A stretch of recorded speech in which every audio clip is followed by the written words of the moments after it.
Misyon ni General Torre, Astig Torre, ang pagposas mga kababayan kay Atty. Harry Roque at yung mga susunod na i-deliver na mga known personalities sa Dahig. Tama ba, mga kababayan? Wala itong sinasanto si General Torre, talagang astig.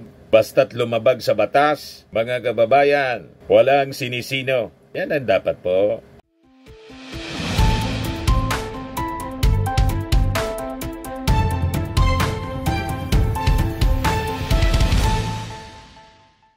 Change of command, mga kababayan, ngayon sa Philippine National Police. Marking Ayan in po the si General process Mardil. and in the Philippine National Police.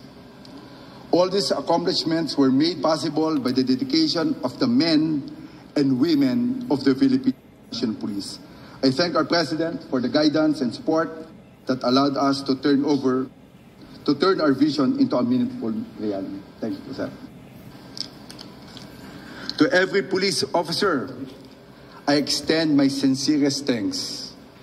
Your commitment, discipline, and sacrifices are what truly define this organization.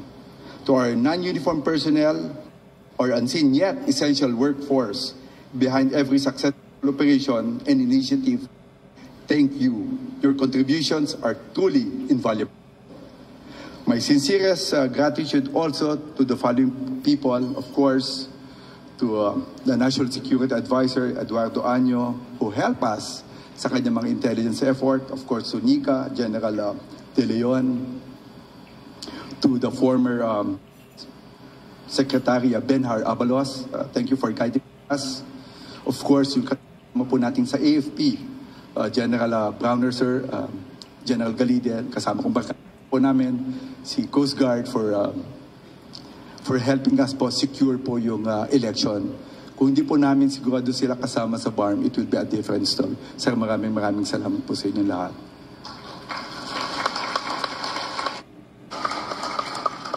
And to other agencies, I will not mention all the names kasi marami po. Talagang malaki po yung tulong nyo. Kung hindi po sa inyo, sigurado hirap na hirap yung Philippine National Police. As we're talking about, sabi ko nga kay Nick Torre, kung hindi tumulong yung mga tao dito na sinasabi ko, hindi ko lang mabanggit lahat, it will tatagal po. Sigurado 50% we will not achieve what we have done right now. So maraming salamat po sa inyo lahat. Of course, our diplomatic counterparts, ma'am, all of it. To partner agencies, to every Filipino who stood with us, thank you for believing in us, for standing, and for being part of our shared pursuit of progress. To my family, my wife Rose, and my daughter Robin, thank you for being my constant source of strength, love, inspirations. To my parents and my brothers and relatives, thank you for your all support. To my classmates and my friends and who have walked with me throughout this journey, maraming salamat sa inyong tiwala at suporta.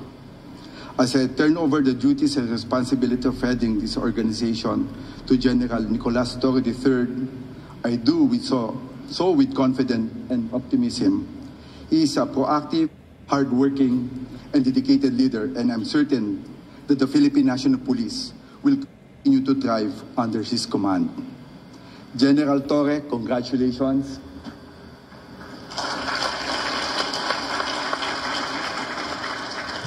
I wish you all the best as you take on this immense responsibility.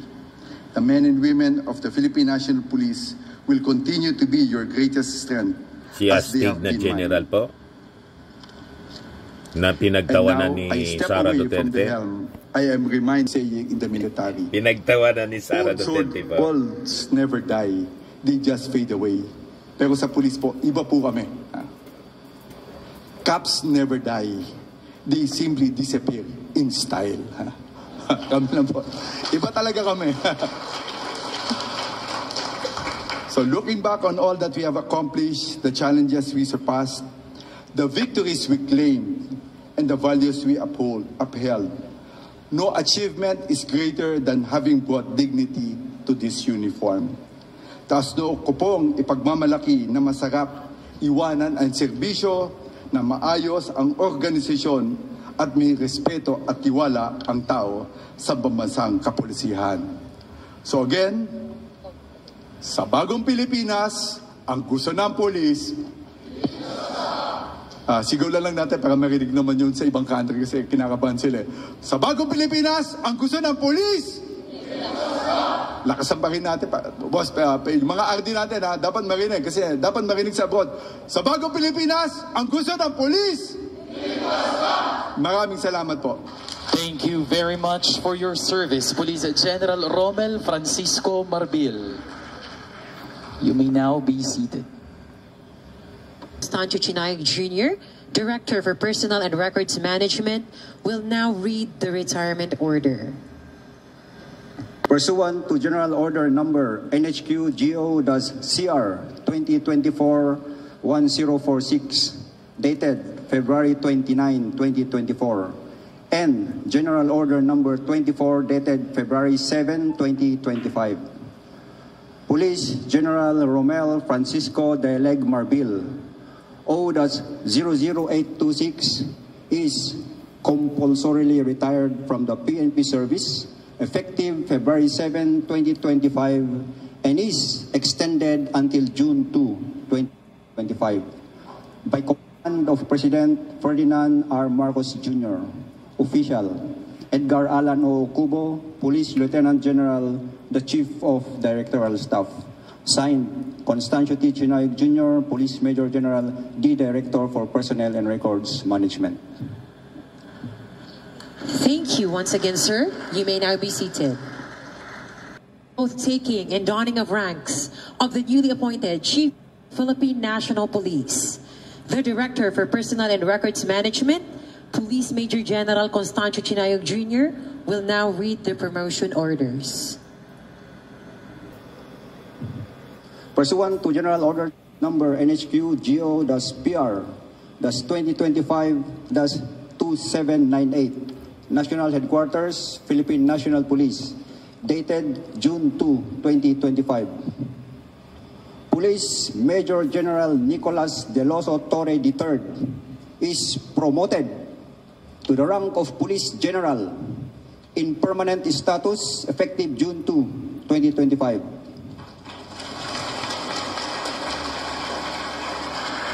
By command of President Ferdinand Romualdez Marcos Jr., Official Juanito Victor C. Remulla, Secretary, Department of the Interior and Local Government.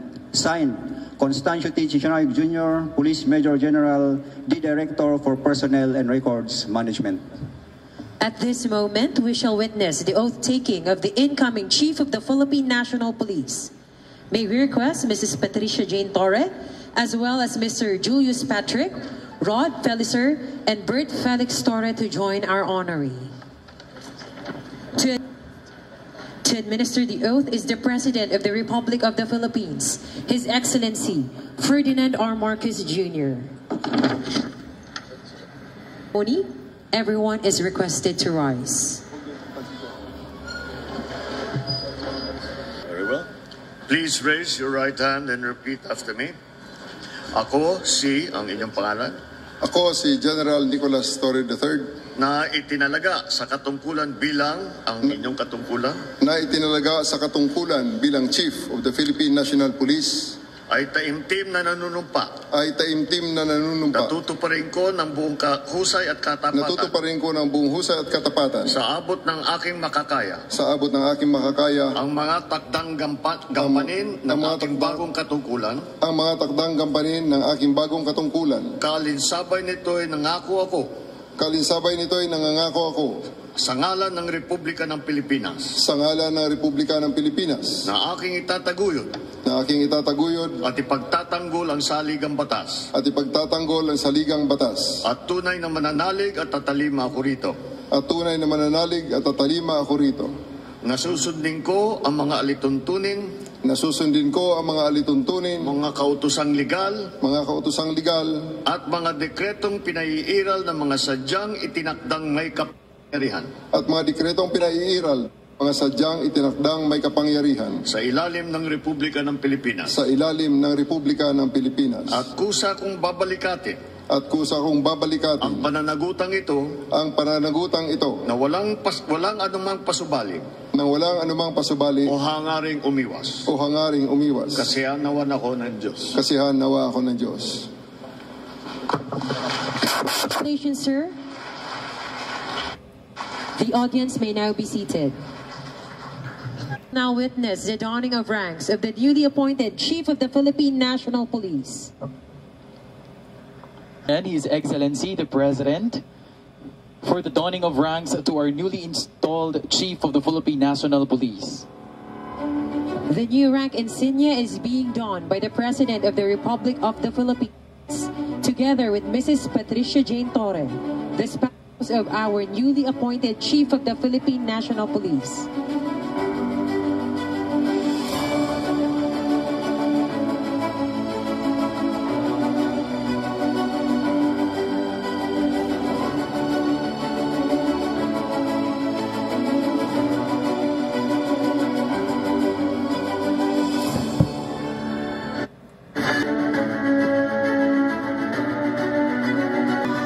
His Excellency, you may now be seated. Chief of the Philippine National Police for his inaugural speech. Ladies and gentlemen, once again, Police General Nicolas Torre III.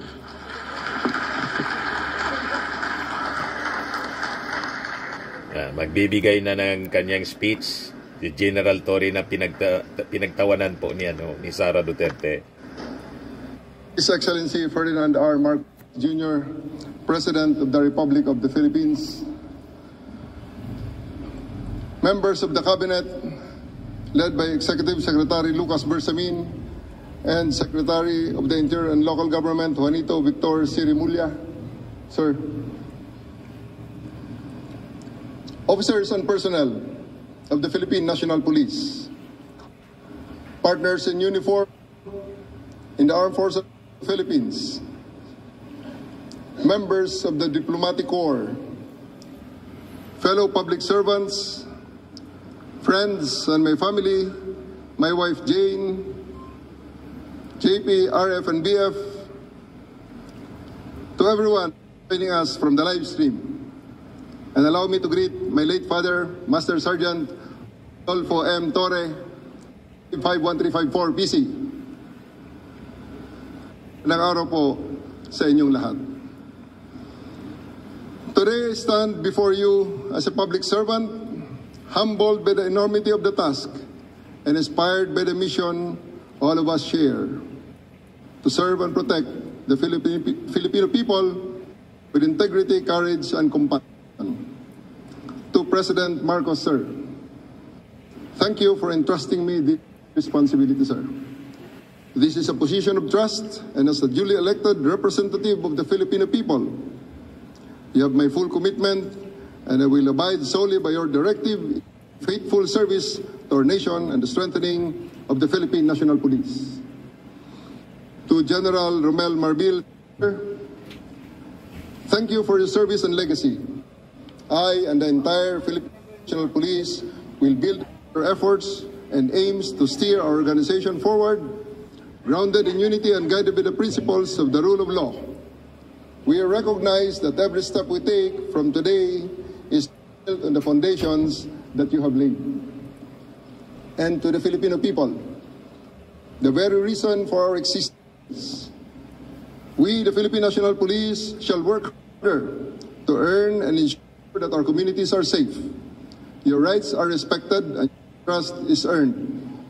I believe that we are ready to deliver on your expectations as we had done in the past. At hindi ako nag-iisa. I stand shoulder to shoulder with over 220,000 strong and dedicated men and women of the Philippine National Police, each one entrusted with holding the dignity and honor that our badge represents. As Chief of the Philippine National Police, in addition and in continuation of the legacy of General Marbil, I lead with three core pillars. Pillar number one is in compliance to the directive of the President for swift and responsive public service. We will institutionalize a 3-minute emergency response time in major urban centers, and this had been done already during my term in Quezon City in the 3-minute response time project. This is not just a benchmark, it is a lifeline. Every call for help deserves immediate attention and action. We will be present. Makikita nyo kami sa kalsada, sa komunidad, sa palengke at sa bawat lugar na kinakailangan ng ating presensya para magbigay ng kapanatagan at ng kalooban kung nasaan man ang bawat Pilipino, sila ay ligtas. To support this, we must ensure pillar number 2, unity and morale within the ranks. A divided force cannot defend a nation, thus we will strengthen our core from within, guided by discipline, mutual respect, and leadership by example. To our men and women in uniform, we expect the best from you in protecting others. With this expectation, we will also give you the best training, best leadership, best support, and the best opportunity to grow in this institution. Because those who are asked to give all also deserve nothing less in return. Pillar number 3, accountability and modernization. In support of the President's reform agenda and of key pillar number 1 on swift and responsive public service, we will modernize our systems, enhance our investigative and adopt innovative technologies that protect rights while ensuring order. In support of these 3 pillars, I give you these 3 promises. Una, sa buong kapulisan, nandito ako at ako ay lagi niyong kasama. Sabay nating harapin ang lahat ng hamon ng ating organisasyon at sabay nating pangalagaan at itaas ang dangal ng ating uniforme. But I will ask, something will be rewarded. Hindi sapat ang pogi points. We will reward those policemen who will work hard on our 3 pillars. Respond to public swiftly, unite and uplift the morale of your fellow public servants, and hold yourself and others within the ranks accountable. Real talk lamang. No need for endorsements under leadership. Appointment will be based solely on merit, and only the most competent will be entrusted with right positions in the right places. Deliver excellence in your police work. File affidavits, execute warrants, bring criminals to justice, raise your hands in front of judges and fiscals, and provide evidence against these criminals to support their conviction, and you will be recognized and rewarded. Of course, I have to reiterate that all of these actions must be done within the ambit of law, evidence-based, and rights-respecting. I challenge each and every member of the PNP to be louder than me, not only in words, but also in action. When you're doing extraordinary things for the people, you deserve to be heard and recognized. Ubanta sa pagserbisyo nga matinud-anon, magbinuligan ta sa aton ginahandom nga kalinong sa aton nga nasyon. Agtitinulong tayo amang salaknib, iti panggilan tayo. Sama-sama nating iangat ang watawat ng isang malinis at tapat na pambansang kapulisyan. Pangalawa, to our foreign guests and residents, we are happy that you have chosen the Philippines to be your second home. I promise that all of our laws apply equally to all, regardless of nationality. We are committed to upholding everyone's right, safety, dignity, including yours. Pangatlo, para sa bawat Pilipino, sa ilalim ng aking pamumuno, ang batas ay patas, ang serbisyo ay mabilis, at ang kapulisyahan ay karapat-dapat ng inyong tiwala. Hindi nyo na kailangan pang pumunta sa kung saan-saan at hindi namin kayo pagpapasapasahan at ang PNP na lamang ang inyong maging sumbungan ng inyong mga hinaing, lalong-lalo na ng paglabag ng inyong karapatang pantao. Tulungan nyo kaming tulungan kayo. We acknowledge your active partnership in creating the bagong Pilipinas we all dream of at buong puso kaming nagpapasalamat. Huwag kayong bibitaw at manatili sana kayong katuwang sa pagtaguyod ng kapayapaan at kaayusan ng ating bayan. We will strengthen our partnerships with the public, so we can better understand local needs and respond to them with empathy and precision. Today, more than a beginning, it is a defining moment. Thus, let us seize it with unwavering courage, grounded in humility and a relentless commitment to serve the Filipino people with honor, excellence, and integrity. Maraming salamat po. Mabuhay ang pambansang pulisya, mabuhay ang bagong Pilipinas, mabuhay ang sambayanang Pilipino, at sa bagong Pilipinas, ang gusto ng pulis, ligtas ka! Maraming salamat po. Thank you very much. And May slogan pa po, ang gusto ng pulis, ligtas ka sa bagong Pilipinas. Ayas! To introduce our Office of the President. Ay papakilala na Ladies and yung gentlemen, ating Pangulo. the President of the Republic of the Philippines, His Excellency Ferdinand R. Marcos Jr.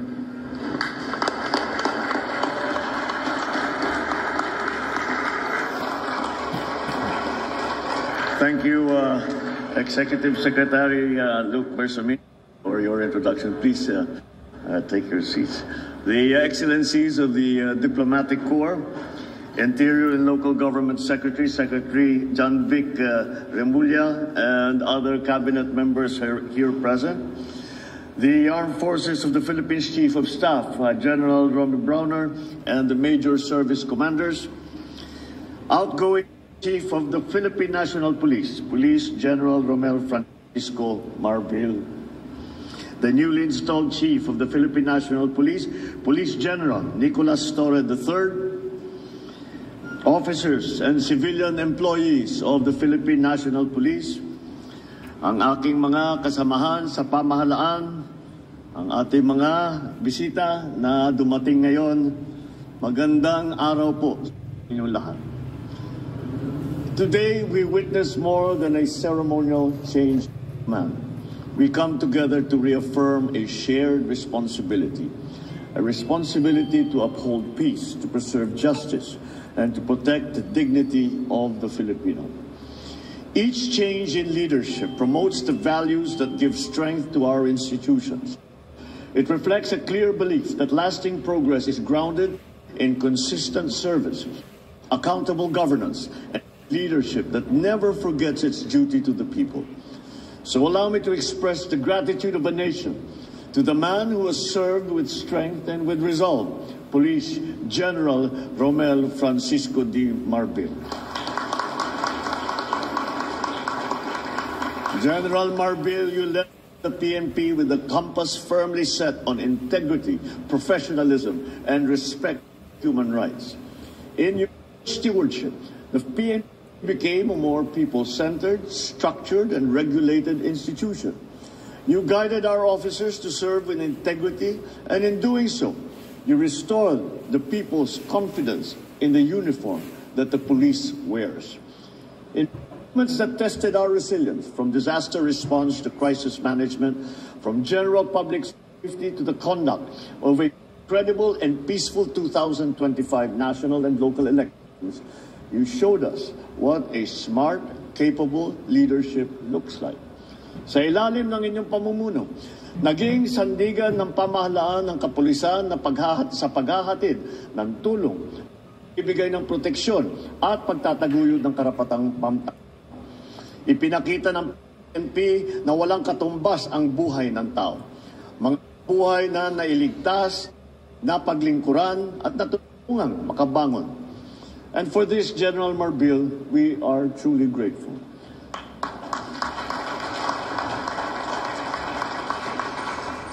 As we bid farewell to a leader who was embodied honor and excellence, we welcome one who is equally competent to lead the men and women of the PNP, Police General Nicolas D. Torre III. Your assumption of command comes at a time that calls for clarity, for courage, and for conviction. These challenges that we face are evolving. We have transnational crime, cyber threats, extremist violence, and even police misconduct. At the same time, the opportunities to earn trust and improve public service have never been more reachable. Your leadership will help define what kind of police force we continue to build. one that acts with precision, responds with compassion, and stands as a pillar of accountability. Hamon ko sa iyo, panatilihin mong malinis at marangal ang hanay ng ating mga kapulisan.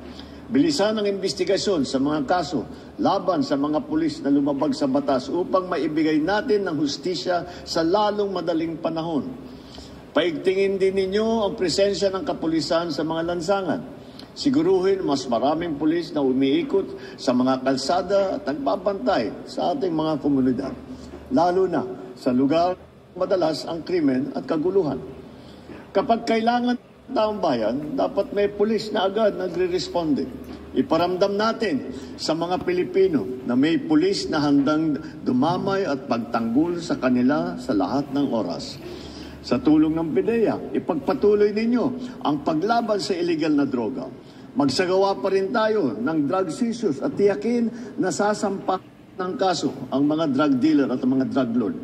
Patuloy din kayong magmatya sa ating mga komunidad para kahit ang small time ng mga drug dealers ay wala ring ligtas. Hindi dapat natatakot ang estudyante o ang mga manggagawa, motorista, magulang na maglalakad sa kalsada umaga man o gabi. Bilang alagad ng batas, inaasahan ang buong kapulisan na kumilos ng marangal, maglingkod ng katapat at maging sandigan ng ating mga kababayan. Iwasan ninyo ang paggamit ng pribilehiyo para sa pansariling benepisyo. Maging instrumento kayo sa katuwiran, kapayapaan at kaunlaran. Continue to engage with communities and partner with local governments and stakeholders. Strengthen your cooperation with all the other agencies.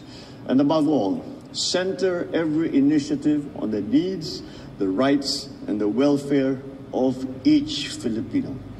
Let your badge be your daily pledge, not to command, but to serve with integrity. Let every decision uphold the law, and let every gesture reflect the quiet dignity of true public service. May the PNP become a source of hope and reassurance to every community that you protect. This change of command ceremony is a renewed promise, a clear mandate to champion peace, to serve with honor, and to move our nation forward with dignity. Together, let us shape a bagong Pilipinas where every citizen is disciplined and obeys the laws, where every police personnel is a role model worthy of trust, of respect, and where the standard of keeping our people safe is high. Maraming salamat at mabuhay ang PNP, mabuhay ang bagong Pilipinas. Thank you, Mr. President. So yan mga kababayan, si General Torre. Yan ang speech, mensahe ng ating Pangulong Bongbong Marcos sa change of command. Kung saan nag-assume na po si General Torre na pinagtawanan ni Sara. Yan Sara Duterte lapse of Torres appointment as PNP chief. Tinanong siya doon sa The Hague, what's your reaction na niya to Torres appointment as PNP chief? Tumawa po. Matindi yung pakatawa po. Tapos sabi niya, sorry, that's my reaction, sir. Next question.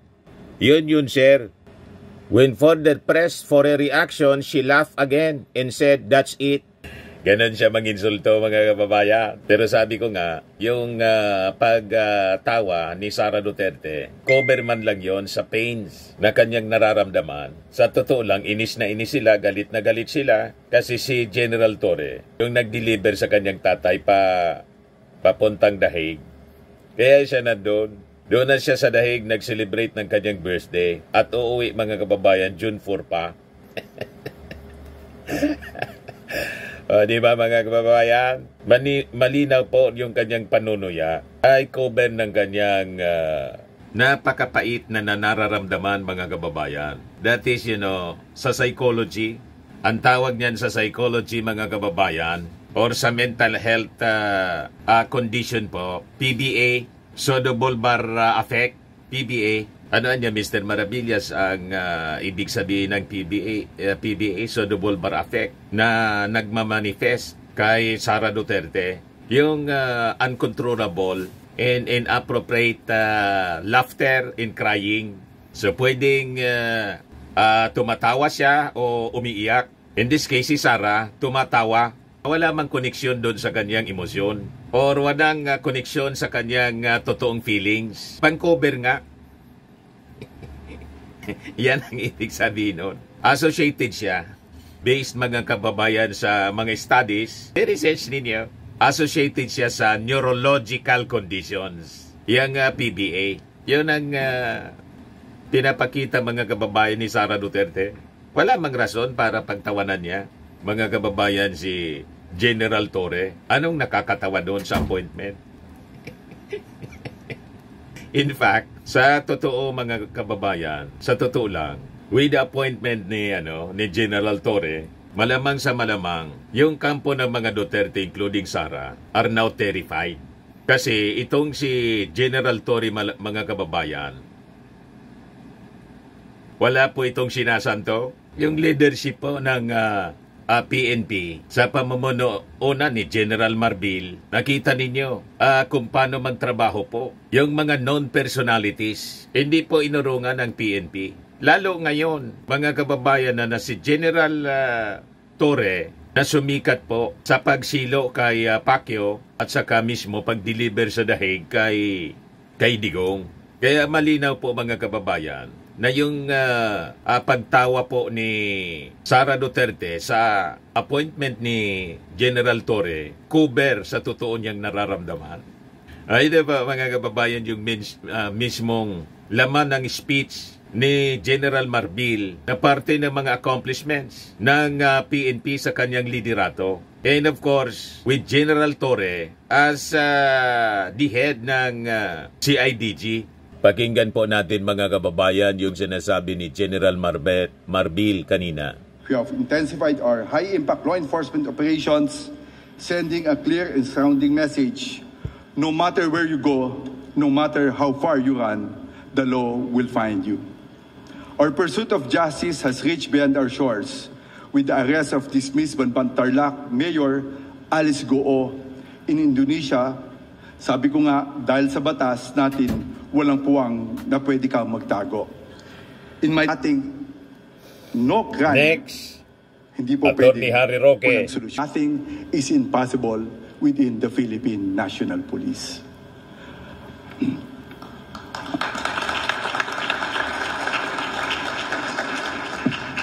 We also captured Teddy Mejia in Dubai, one of the world's most wanted human trafficker. This arrest sent a clear and powerful message. They may try to hide, but they cannot escape justice. Pinatunayan rin ng pulisya na ang batas ay para sa lahat. No one is above the law. These are not just words, they are principles we live by. This commitment was most notably demonstrated in a high-risk operation in Davao City, which mobilizes 4,000 PNP personnel that spanned for 16 days to serve a warrant of arrest against Apollo Kibuloy and 5 others. Kasama ko po si General Nick Torre.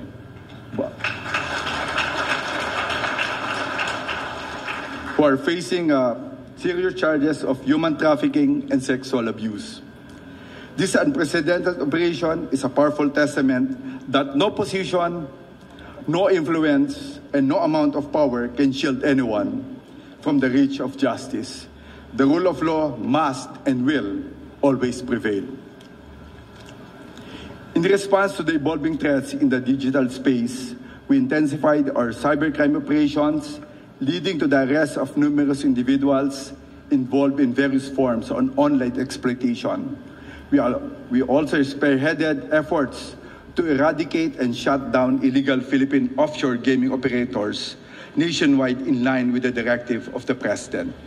So yan mga kababayan, and malamang sa malamang, sabi nga natin kanina, ang next mission ni General Torre, Astig Torre, ang pagposas mga kababayan kay Atty. Harry Roque at yung mga susunod na i-deliver na mga known personalities sa dahig. Tama ba mga kababayan? Wala itong sinasanto si General Torre, talagang astig. Basta't lumabag sa batas, mga kababayan, walang sinisino Yan ang dapat po. Yan ang kailangan natin sa PNP. No one is above the law. Sabi nga. At itong ating programa mga kababayan, atid sa inyo nitong ating mga sponsors. Fairmax Framing and Lifting Cream. Pinapay po sa mga pulses in affected area. Mainam po ito sa mga pains at paninigas ng mga kaso-kasuan. Ito sa mukha naman yung application, anti-aging, automax po siya. Ito ay Glow 60 mga kababayan. Whitening po siya. Made in South Korea. Ito naman po, Nengxia Red Mix Fruit Drink. Gawa po siya sa goji berry. May anti-cancer properties po siya. At sa mga naghanap po ng malinis and spacious fitness gym, pumunta lang po kayo sa aming Colossal Fitness Gym. May Grab car rental din po kami. At bills payment po sa aming office. At saka sa mga mahilig po sa mga imported bags, manood po kayo sa live selling ni Madam Aileen Rosales sa kanyang Aileen Closet po. Pati mga shoes, ito yung kanya po. Ito yung kanyang page. Kita ninyo, napakagandang mga online selling po siya. Si Madam Aileen Rosales. At cellphone number niya po, 773-798-7816. Ito naman po yung bago naming product na binibenta online. iGlow Serum Whitening po siya. Tingnan ninyo yung epekto sa aking anak na architect before and now. Yung mga inquiries po ninyo, dumiretso na lang kayo sa kanyang Facebook account, Riz Maravillas.